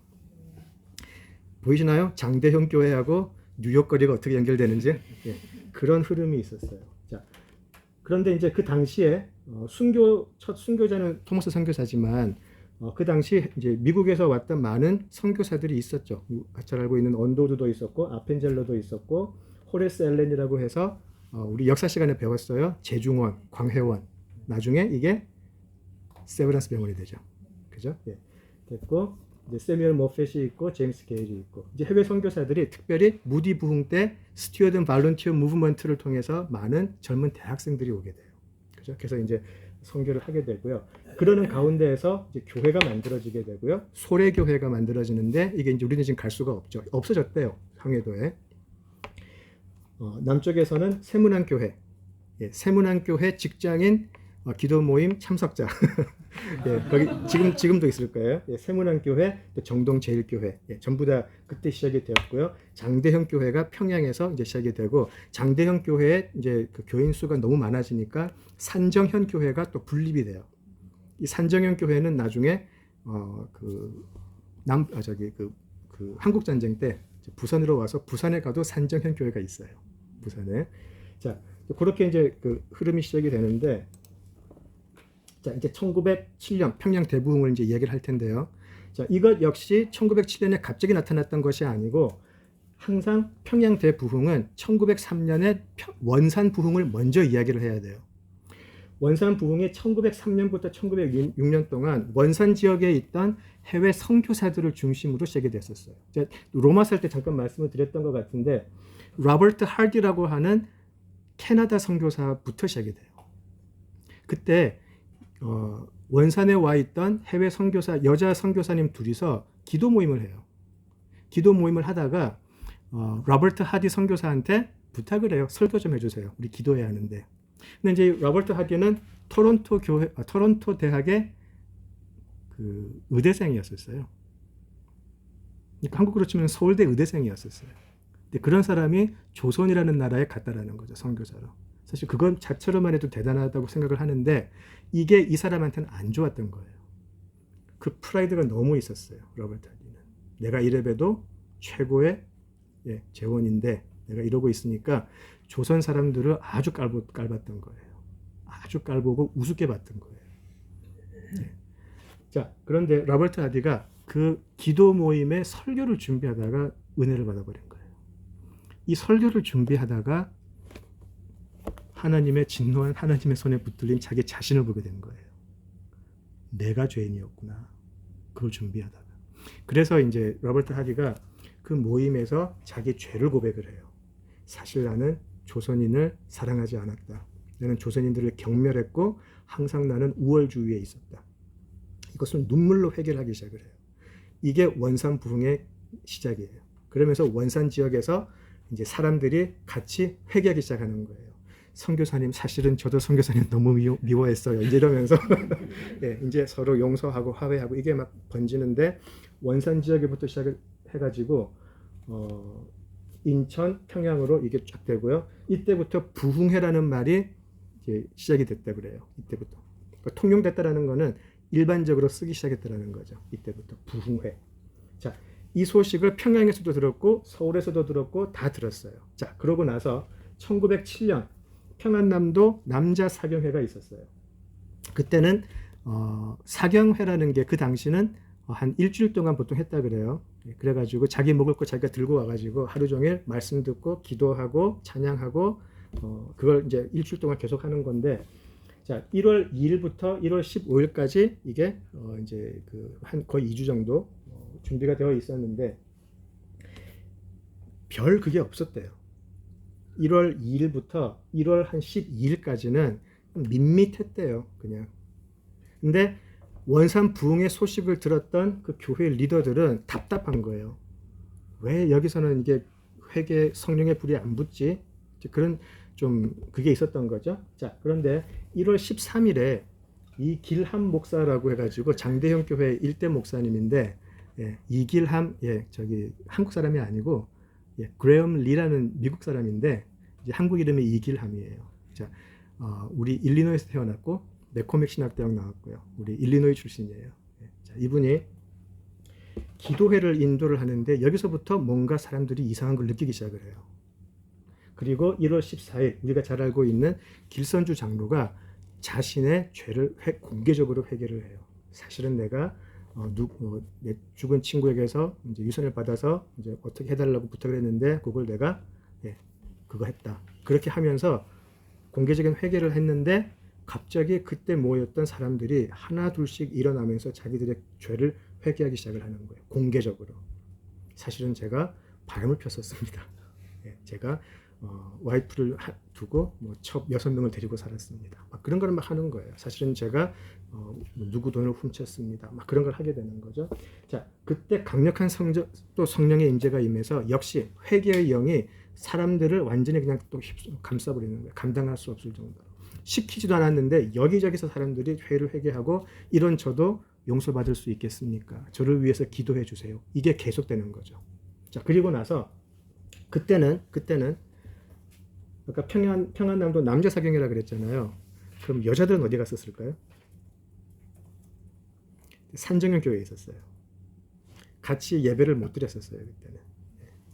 근데 그 소식을 듣게 되고 그래서 1월 14일, 1월 10 그리고 1월 14일에 그런 엄청난 일이 있고 나서 1월 15일에는 해외 선교사님들만 모였는데 그 자리에서 또 동일한 일이 일어나고요. 그 다음에 1월 17일부터 20일에 있었던 여자 사경회에서도 강한 역사가 일어나는 거죠. 그게 저 밑에 사진이에요. 여자 사경회에서 일어서서 이야기하는 분이 마포 사뮤엘 모펫이에요. 저 사경회에서도 엄청난 일이 일어나는 거죠. 그래서 이때까지 정말 그 방탕하게 살았던 조선 남자들이 자신들의 생활을 청산하고 신실한 기독교인으로 이제 거듭나게 되고요. 많은 선교사님들이 회개를 하기 시작하고 그런 일이 있기 시작을 했어요. 근데 이게 너무 폭발적으로 시작이 된 거예요. 한국 사람들도 화끈하잖아요. 한번 하면 폭발적으로 퍼져가지고 어디까지 가느냐? 제주도까지 가요. 이게 제주도까지 가게 돼요. 자, 그래서 이게 1908년에 만주 부흥까지 연결이 돼요. 1907년에 있고 나서 그 소식을 들은. 자, 그리고 나서 사회적인 변화가 일어나죠. 그래서 그 당시 조선의 도덕 세신의 리더가 바로 교회였었어요. 교인들이었었어요. 그 당시. 그래서 그때부터 한 100년 동안은 예, 기독교인 하면 도덕적인 사람, 믿지 않아도 믿을 수 있는 사람, 정말 훌륭한 사람. 이게 여기서부터 시작이 됐던 거예요. 이 평양 대부흥을 통해서 도덕적인 쇄신이 일어나기 시작을 했었어요. 그리고 남녀 평등, 이 여성들의 지위가 올라가기 시작을 하고요. 천민들의 주인이 같이 예배를 드리고 천민들이 장로가 되고 막 그러니까 교회 안에서만큼은 이 모든 사회적인 어떤 신분이 붕괴가 돼버린 것이죠. 그냥 형제 자매니까. 자, 그래서 우리가 잘 알고 있는 동방의 예루살렘이라는 말이 바로 평양 대부흥 때 나오기 시작했어요. 그 소식을 들은 그래서 이때 이거를 경험했던 선교사님들이 다 자기 나라에 그 전보를 치는 거예요. 지금 놀라운 일이 일어나고 있다고. 자기들이 상상할 수 없었던 일들이 일어났다고. 그게 평양 대부흥이에요. 이때부터 시작된 많은 유산들을 우리가 지금까지 하고 있는 거죠. 그죠? 그래서 통성기도라는 거를 한국 사람이 만든 건 아닌데 가장 확실하게 해준 거는 한국 사람들이 맞아요. 왜냐하면 웰시 리바이벌도 통성기도가 있었대요. 왜냐하면 터져 나오니까. 그러니까 통성기도라는 거는 사실 원래 있었는데 평양 대부흥 때는 완전히 그냥 극에 달했다는 거죠. 한국 사람들은 목청도 좋잖아요. 그냥 통성기도를 밤새도록 하고 목 쉴 정도로 하고, 그죠? 새벽기도도 그때 엄청나게 그거 했었고요. 그러니까 그냥 삶의 모든 게 예배고 기도였던 거죠. 그러면서 이제 감리교 쪽으로 가서 이제 뭐 천만인 구령 운동제 막 그런 걸로 하게 되는데 항상 인위적인 게 들어가면 약해져요. 조금 이제 그건 나중에 이야기하기로 하고요. 자, 그래서 제가 잠깐만 이것만 보여드릴게요. 제가 부흥 이벤트 하고요. 그 세계 역사 중요했던 거 몇 개를 제가 집어넣었거든요. 완벽하게 이렇게 겹쳐지지는 않는데 1차 대각성이 1730년부터 있었다 그랬잖아요. 그죠? 근데 그러고 나서 프랑스 혁명이 있었어요. 프랑스 혁명이 있으면서 1차 대각성 때 은혜 받았던 세대가 영적으로 쭉 이렇게 다운되기 시작을 했어요. 자, 그리고 나서 2차 대각성이 났었어요. 거기에 대해서. 자, 그러고 뉴욕에서 또 무디가 부흥을 일으킬 때 남북 전쟁이 나버렸어요. 그죠? 자, 그리고 나서 1904년부터 1907년, 8년까지 1년 전 세계로 휩쓰는 부흥의 바람이 쫙 불죠. 자, 그런데 한국에서는요, 평양 대부흥이 있고 나서 3년 있다가 한일 합방이 돼요. 그죠? 자, 그리고 1914년, 그러니까 중국까지 부흥이 있고 난 후에 1차 대전이 일어나기 시작하고요. 1929년에는 경제 대공황이 오고, 1939년에 2차 대전이 시작이 돼요. 그죠? 엄청난 부흥이 휩쓸고 나면은 꼭 그 세계사를 보게 되면 거기에 반응하는 엄청난 또 그런 그 뭐라 그럴까요? 그 카타스트로피라 그럴까요? 그런 것들이 꼭 일어나게 돼요.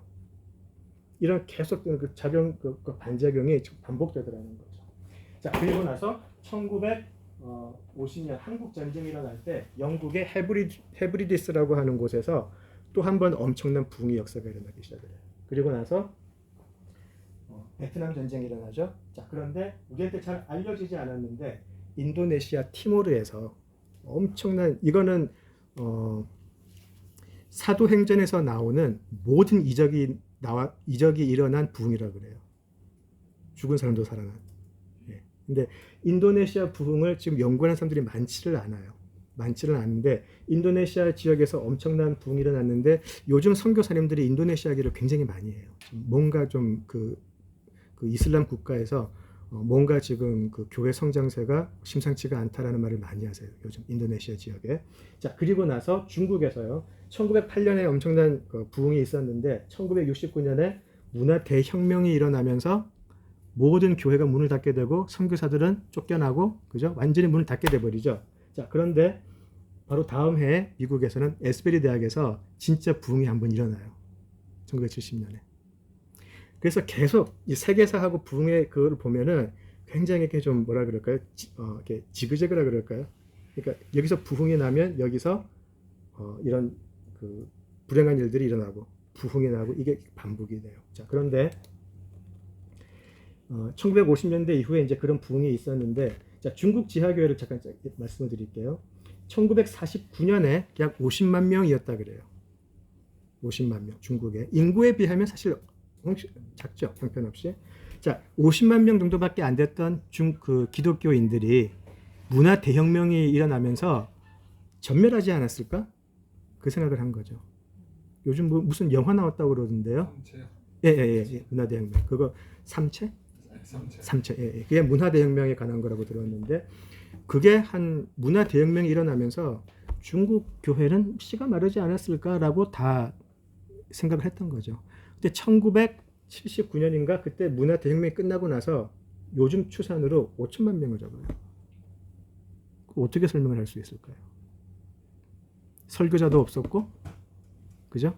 핍박 중에서 어떻게 더 성장할 수 있었을까? 말이 안 되잖아요. 그죠? 자, 북한 지하교회는 뭐 14만 명까지 추정하는 단체가 있기는 있는데, 적어도 제가 말씀드릴 수 있는 거는 기독교인들이 있더라는 거예요, 진짜로.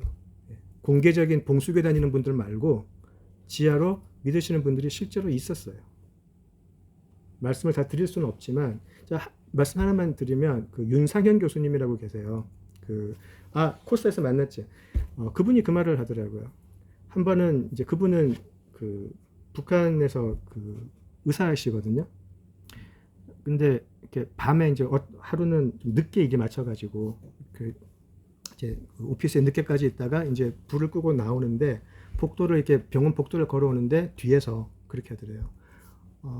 돌아보지 마시고 들으십시오 그러더래요. 그래서 딱 이렇게 놀래가지고 딱 섰더니 잊지 않고 와주셔서 감사합니다 그러더래요. 그리고 그 다음날 자기 그 책상에 있던 성경이 사라졌대요. 그 말씀을 하시더라고요. 그래서 뭐 14만 명, 10만 명 그건 모르겠어요. 근데 성령께서 계속 지키시고 있었던 거죠. 그때 제가 로마서 얘기할 때 할머님 이야기 말씀드렸잖아요. 기억 속에만 남아있던 예수 그리스도가 살아있더라는 거죠. 그게 부흥이죠. 그게 성령이 역사하시는 거예요. 그죠? 자, 제가 왜 이거를 길게 오늘 짧게 길게 그렇지만 아주 간단하게 말씀을 드렸냐면, 사도행전에서 보는 우리가 성령에 대해서 지난 4주 동안 여러 가지 이야기를 했었는데, 성령의 가장 중요하고 파워풀한 우리의 일상 속에서 일하시는 게 바로 이거라는 거예요. 우리의 일상이 역사잖아요. 우리의 일상이 역사인데 이 역사 속에 성령이 뚫고 들어오세요. 그게 하나님의 나라라는 거예요. 어떻게 중국의 그런 핍박 속에서도 성령인 우리의 믿는 사람들의 남아있는 자들을 그 핍박을 뚫고 들어가서 남아있는 자들의 심령에 남아서 오히려 그 신앙이 크게 하셨을까? 설명할 수 없는 부분이잖아요. 우리가 지난주에 에티오피아 그 황간 이야기를 했었는데 도대체 그 사람에게는 어떻게 그 믿음이 있었을까요? 왜 에티오피아 내시가 왜 예루살렘에 가서 예배를 드리고 싶었고 왜 구세주에 관한 그 내용을 읽고 있었을까요? 성령이 아니면 우리가 이해할 수가 없는 부분이에요. 성령은 그렇게 하늘로부터 호련히 오셔서 택함 받은 자들의 마음을 그렇게 바꿔놓으시고 새롭게 태어나게 하신다라는 거죠. 그리고 그것이 그냥 오늘은 여기 가볼까 내일은 저 사람한테 들어가 볼까 이게 아니라 하나의 큰 흐름이 있다라는 거예요. 하나님의 나라가 1차 대각성, 2차 대각성 또 뉴욕 부흥, 무디 부흥 이런 거를 통해 가지고 한 지역에서 있었던 성령의 그 아웃포링이 우리의 역사의 흐름을 그렇게 바꾸고 있다라는 거죠. 사도행전에서 보여지는 성령이 우리의 역사 속에서 그렇게 움직이고 있다는 거죠. 그게 너무 익사이팅한 거죠. 그래서 사도행전에서 우리가 보는 이 모든 것들이 오늘도 일어나고 있다라는 것을 우리가 알면 좋겠고요. 아까 그 에반 라버츠가 그 기도했던 그 Bend me, O Lord, 나를 거꾸로 줘서 그 기도는 그 사람의 자신의 삶을 걸고 했던 기도예요. 자신의 삶을 걸고 나를 꺾어달라고 했어요. 내가 사랑하고 내가 추구하고 내가 소유하고 싶었고 내가 이루고 싶고 이런 모든 것을 꺾어달라는 기도가 그냥 일상적으로 하는 기도가 아니라 자신의 완전히 걸었던 기도였었어요. 성령께서는 그것을 통해서 역사하신 거죠. 뉴욕 거리에서 남편과 자식을 위해서 딴 거 아니고 부자들 그런 게 아니고 구원을 위해서 내 가족의 구원을 위해서 기도했던 그런 기도들이 모여가지고 뉴욕을 휩쓸었었고 그게 시카고까지 와서 그 부흥이 또 영국으로 퍼지고 놀랍잖아요. 이런 부흥의 역사가. 그죠? 그래서 우리가 그런 이 사도행전에서의 이 성령의 역사 속에 우리도 있다라는 걸 알고 그런 뭐라 그럴까요? 그런 갈망이라 그럴까요? 우리도 그 속에 있고 싶습니다. 그런 갈망이 좀 다 생겼으면 좋지 않을까 싶어요. 그리고 왜 우리가 평양 대부흥에 대해서 배우기만 해야 될까요? 우리도 새로운 부흥에 있을 수 있잖아요. 그런 소망이 있으면 좋겠다는 생각이 듭니다. 긴 시간이었는데 그렇게 하고요. 아주 간단하게 한 거예요. 간단하게 한 건데 그래서 좀 그런 성령께서 주시는 위로도 받으시고 또 소망도 가지실 수 있으면 좋겠습니다. 우리 기도하시죠.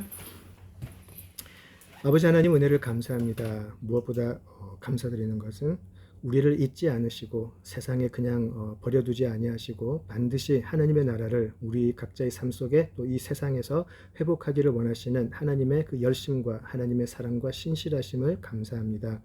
평양에서 있었던 부흥이 바로 우리가 모인 이 새생명교회 공동체에도 있기를 원합니다. 샴페인에도 있기를 원합니다. 우리의 죄를 회복하고 우리가 하나님 앞에 성령으로 자복할 때에 중생하는 영혼들이 있게 하시고 회개를 통해 새로 거듭나는 영혼들이 있게 하시고 그것을 통해 세상을 이기신 그리스도의 부활의 능력을 증언할 수 있는 우리 모두가 되게 하여 주시옵소서. 예수님 이름으로 기도드립니다. 아멘. 수고하셨습니다. 수고하셨습니다.